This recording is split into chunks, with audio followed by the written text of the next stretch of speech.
මම චමෝදි කෞශල්‍යා.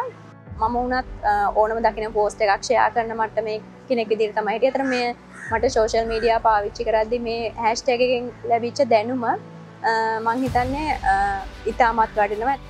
මගේ නම සදීෂා. මම කිසිම දෙයක් දැනගෙන හිටියේ නෑ. මිස් ඉන්ෆර්මේෂන් කියන්නේ මොනවද? වෛරී කතනය කියන්නේ මොකක්ද? එම්පැති මැපින්, කන්ෆ්ලික්ට් ට්‍රී, අන්තර්ජාලය හරහා කාන්තාවන්ට සිදුවන ඉරිහැර ගැන කිසිම දෙයක් සාමාන්‍ය දැනීමක් තිබුණත් ලොකු දැනීමක් තිබුණේ නැහැ. මගේ නම පසින්දු දිල්ෂාන්. සාමාන්‍ය කියන්නේ සාමාන්‍ය විදියටම සමාජ මාධ්‍ය පාවිච්චි කරපු කෙනෙක්. එතකොට ඒකෙදි අපි දන්නේ නැහැ මේව තමයි හරි තොරතුරු ඊට පස්සේ මේව තමයි වැරදි තොරතුරු කියලා එහෙම විශේෂ කරලා අඳුර ගන්න පුළුවන් කමක් තිබුණේ නැහැ මට. මම සහන සමාජ සංවර්ධන එකමුතුව හරහා හැෂ්ටැග් ආයතනයේ වැඩසටහන් වලට සම්බන්ධ වුණා.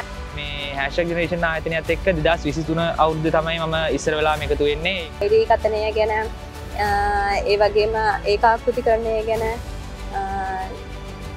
දත්ත ආරක්ෂණ පුහුණුව ගැන සියලුම දේවල් ලොකු දැනුමක් ලබා දුන්නා. ඉතින් මේ සමාජ මාධ්‍ය භාවිතය ගැන අපිට කියලා දුන්නා, දුස්තොරතුරු ගැන කියලා දුන්නා, මිස් ඉන්ෆර්මේෂන්, ඩිස්ඉන්ෆර්මේෂන් ගැන අපිට කියලා දුන්නා.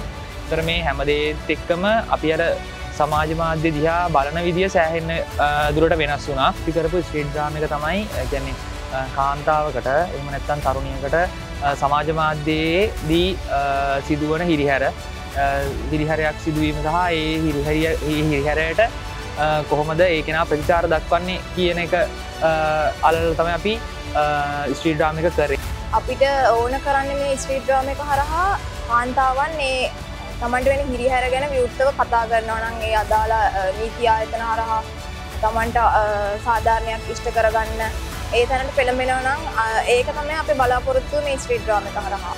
සමහර ලාට පිරිසක් ඉන්න පුළුවන් මේ වගේ ප්‍රශ්න වලට මුහුණ දීපු සමාජය ඇතුලේ. ඉතින් අපි බලාපොරොත්තු වෙන ඔඩියන්ස් එකේ ඒ වගේ පිරිසක් ඉන්න පුළුවන්.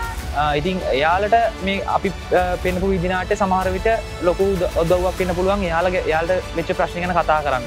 එහෙම නැත්නම් එයාලා දන්න කෙනෙක්ට වෙච්ච ප්‍රශ්න ගැන කතා කරන්න.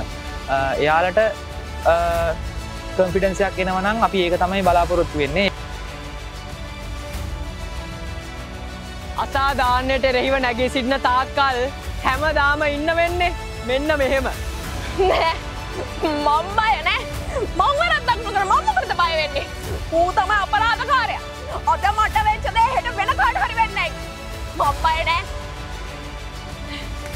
මම ශක්තිමත්. ඔයාලා දැක්කේ තවත් එක් වීදි නාට්‍යයක් හෝ තවත් එක් රසාස්වාද වැඩසටහනක් නෙවෙයි. මම හිතන්නේ මාතර දිස්ත්‍රික්කයේ තරුණ තරුණියෝ තමන් ලබාගත්තු දැනුම ප්‍රජාවට දෙන්න ඕන කොහොමද කියලා ව්‍යාපෘතියක් විදිහට එයාලගේ කුසලතාවයන් වර්ධනය කරගෙන ව්‍යාපෘතියක් විදිහට සකස් කරලා තමන් ඉගෙනගත්තු දැනුම සමාජ මාධ්‍ය හරහා ස්ත්‍රී පුරුෂ සමාජ භාවය මත සිදුවන හිංසනයන් වලට එරෙහිව කටයුතු කරන්නේ කොහොමද? එහෙම නැත්නම් ප්‍රත්‍ය කියන ආයතනයෙන් නීති උපකාර ලබා ගන්නේ කොහොමද කියන එක ගැන ප්‍රජාව දැනුවත් කිරීමේ තවත් එක් වැඩසටහනක්. මේ වේදිකා නාට්‍ය බොහොම වැදගත්. මේ වගේ දෙයක් කරලා තව කෙනෙක් දැනුවත් කිරීම ඔයාලට ගොඩක් වටිනවා.